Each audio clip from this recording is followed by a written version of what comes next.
જનતા પક્ષના રાજમાં ભ્રષ્ટાચાર ભય અને એક પ્રકાર આતંકવાદની જે મિશન વધી ગયું છે પૂરા ગુજરાત ખાસ કરીને સુરત શહેરમાં એને નાખવા માટે તેમજ સુરત શહેરના જે પ્રાણ પ્રશ્નો છે ઝુંપડપટ્ટીની સફાઈ પાણી ડ્રેનેજ વેરામાં વધારો અને આમ આદમીની પડતી લીધું છે એ સમસ્યાઓ છે એ સમસ્યાઓ માટે આજે ભારતીય રાષ્ટ્રીય કોંગ્રેસ પક્ષ દ્વારા રાષ્ટ્રીય અધ્યક્ષ શ્રીમતી સોનિયા ગાંધી શ્રી રાહુલજી ગાંધી ભરતસિંહ સોલંકી અહેમદભાઈ પટેલ રિઝવાનભાઈ અને અમારો સુરતના પ્રમુખ હસમુખભાઈ દેસાઈ અને અન્ય મહાનુભાવોના આશીર્વાદથી આજે અમે અને અમારા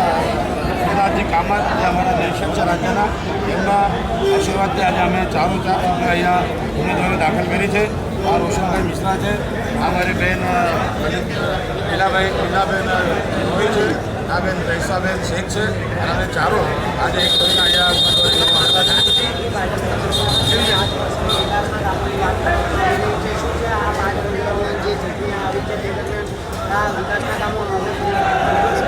ભાજપ દ્વારા હંમેશા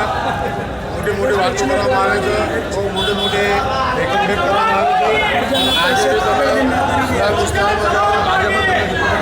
જાઓ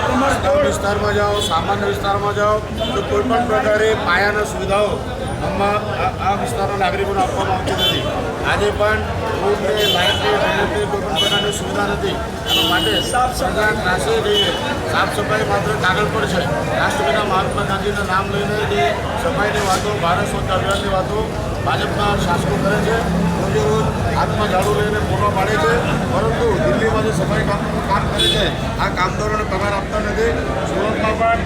હજારો અમારા મજૂર કામદારો 4 કલાક કામ કરે છે 4 કલાકની સફાઈ કોન્ટ્રાક્ટમાં રાખે છે એમનું ગુલામ શોષણ થાય છે આજે પણ કોઈ પણ સામાન્ય માણસને ન્યાય મળતો નથી વેરા બિલમાં બેંકમાં વધારો થાય છે તમે પાર્લેમેન્ટમાં જાઓ એ જ રેટ છે અને અહીંયા તમે લીંબાઈ વસાહતમાં જાઓ ઉત્તમ વિસ્તારમાં જાઓ ક્યાં અમારા ભેદવાડ પાટણના વિસ્તારમાં જાઓ એ સેમ વેરાના રેટ છે એટલે ભારતીય જનતા પક્ષના શાસકો હંમેશા